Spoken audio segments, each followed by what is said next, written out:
శ్రీమాత్రే నమ. జయ గురు దత్తాత్రేయ నమ.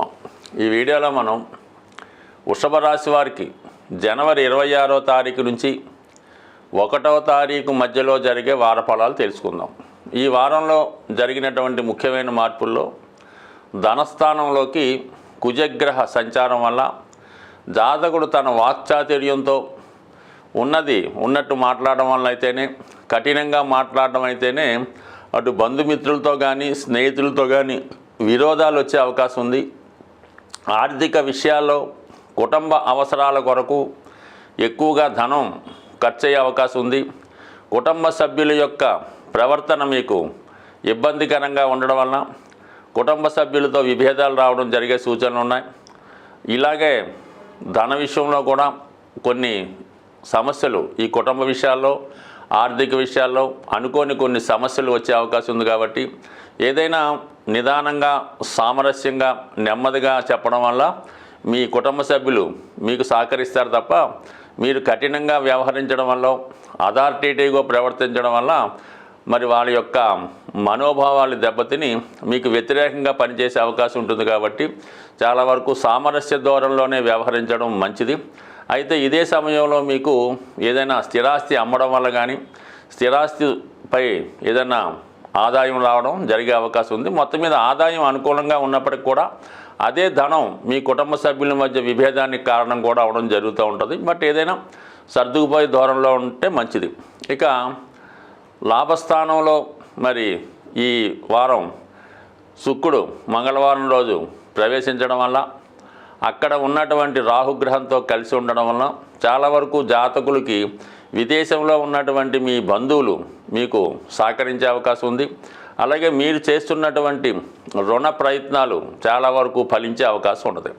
అలాగే ఈ రాశిలో లేదా ఈ లగ్నంలో జన్మించిన వారు ఏదైనా సినిమా పరిశ్రమలో కానీ సాఫ్ట్వేర్ రంగంలో కానీ కొత్తగా ఉద్యోగాలు ప్రయత్నం చేస్తుంటే వారికి ఉద్యోగ అవకాశాలు చాలా బలంగా ఉన్నాయి. అంటే గతంలో మీరు చేసిన దానికన్నా అధికమైనటువంటి మొత్తంలో మీకు జీతం పెరగడం కానీ ఆదాయం పెరిగే అవకాశాలు ఉన్నాయి.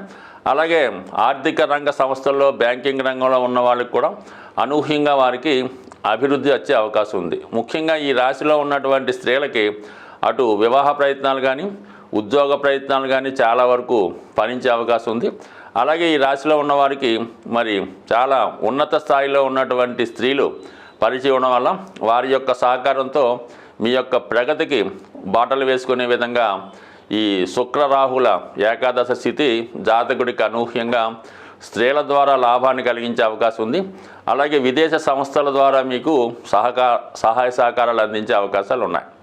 ఇక రాశి అందే సంచరిస్తున్నటువంటి గురు భగవానుడు ప్రస్తుతం వక్ర మార్గంలో ఉండడం వల్ల కొన్ని అవకాశాలు చేయిదాకా వచ్చి చివరి నిమిషంలో చేజారిపోయే సూచనలు ఉంటుంటాయి.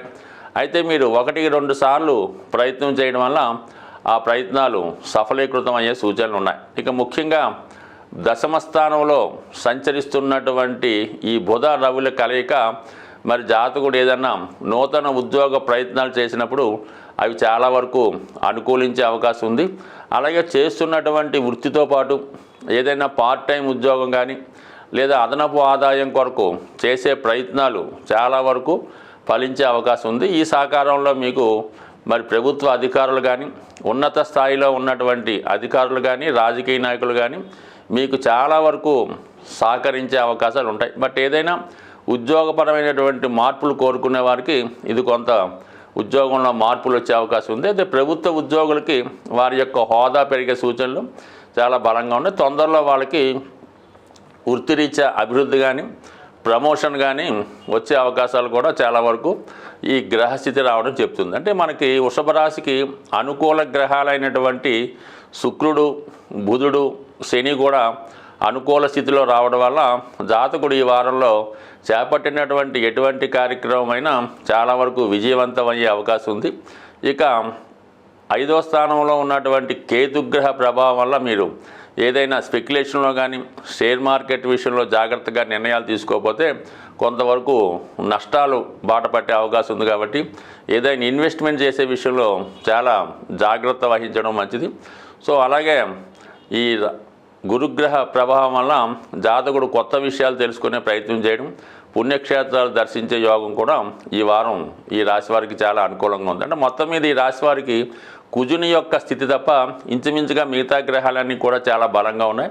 కుజుడు కుటుంబ స్థానంలో ఉండడం వల్ల చాలా వరకు కుటుంబ సభ్యుల మధ్య విభేదాలు రాకుండా చూసుకుంటే మిగతా విషయాలన్నీ కూడా అనుకూలంగా ఉన్నాయి. సాధారణంగా గోచార ఫలితాలు అబ్జర్వ్ చేస్తున్నవారు, దాన్ని ఫాలో అవుతున్నవారు కేవలం మనం చంద్రగ్రహ గమనం ఆధారంగా, అంటే మీ యొక్క రాశి చంద్రుడు అవటం వల్ల ఆ రాశికి ఇతర గ్రహాల సంచారం వల్ల మీ యొక్క గోచార ఫలితాలు చెప్పడం జరుగుతూ ఉంటుంది. అయితే వాస్తవానికి మీ జన్మజాతకంలో మీరు పుట్టినప్పుడు ఉన్నటువంటి గ్రహస్థితి మొత్తం, అంటే అటు సూర్యచంద్రులతో పాటు శని, గురు, శుక్ర, కుజ, బుధ గ్రహాలపై కూడా ఇతర గ్రహాలు సంచరించినప్పుడు మీ యొక్క గ్రహస్థితి, అప్పుడు ఉన్నటువంటి పరిస్థితులు చాలా వరకు మీ యొక్క జీవితంలో ప్రభావం చూపడం జరుగుతూ ఉంటుంది. అలాగే ఏలినాటి శని, జన్మశని ఇవన్నీ కూడా అందరికీ ఒకే విధంగా ఉండే అవకాశం ఉన్నది. సుమారుగా ప్రస్తుతం మీనరాశి వారికి ఏలినాటి శని జరుగుతుంటే ఆ రాశిలో ఒక చంద్రుడే ఉన్న వాళ్ళకి ఒక విధంగా, చంద్రుడితో పాటు గురుగ్రహం ఉన్న వాళ్ళకి ఒక విధంగా ఉండే అవకాశం ఉంటుంది. కాబట్టి ఏదైనావి ఒక పాలసీగా, సింపుల్గా ఒక మార్గదర్శకంగా తీసుకోవాలి తప్ప ఇవే ఖచ్చితంగా జరుగుతాయని రూల్ లేదు. చంద్రుని బట్టి, రవిని బట్టి, లగ్నాన్ని బట్టి, గురువుని బట్టి కూడా గోచార ఫలితాలు ఉంటాయి. కాబట్టి మరి ఎవరన్నా దీర్ఘకాలిక సమస్యలతో ఉన్నవాళ్ళు, ప్రస్తుతం ఉన్నటువంటి పరిస్థితులకి ఎదురెత్తలేక ఇబ్బంది పడుతున్నవారు స్వయంగా మీ యొక్క వ్యక్తిగత జాతకాన్ని పరిశీలించుకొని అప్పుడు జరుగుతున్నటువంటి దశ అంతర్దశలకి బట్టి ఈ గోచారం కూడా సపోర్ట్ చేస్తూ ఆ ఫలితాలు నిర్ణయించుకొని ఏదైనా దోషాలు ఉంటే ఆ గ్రహానికి సంబంధించినటువంటి పరిహారాలు చేసుకొని ఒక దైవ మార్గం, అంటే ముఖ్యంగా ఈ పరిహారాలు కూడా ఏదో జపాలు చేయడం వల్ల, దానాలు చేయడం వల్ల, ఉంగరాలు పెట్టుకోవడం వల్ల పెద్దగా ఏమీ ఉపయోగం ఉండదు. అంటే ఎవరికి వారు దైవారాధన వల్ల అయితేనే, స్వయం కృషి వల్ల అయితేనే వ్యక్తిగతంగా మీ జాతకంలో ఉన్నటువంటి దోషానికి మీరు పరిహారం చేసుకుంటే అది ఫలితం వస్తుంది తప్ప ఏదో డబ్బులు కట్టేసి పూజలు చేయించాం, ఎవరితోనో జపాలు చేస్తామంటే మాత్రం పెద్దగా ఫలితం ఉండదు. ఏదైనా మీ జీవితాన్ని, మీ జాతకం మార్చుకునే శక్తి మీ చేతుల్లోనే ఉంటుంది. కాబట్టి దానికి మీరు ఎన్నుకోవాల్సిందల్లా ఒక సరైనటువంటి గురువుని, ఒక మార్గదర్శకుని ఎన్నుకుంటే అది మీ యొక్క జీవితం మంచి మార్గంలో పడే అవకాశం ఉంది. స్వస్తి.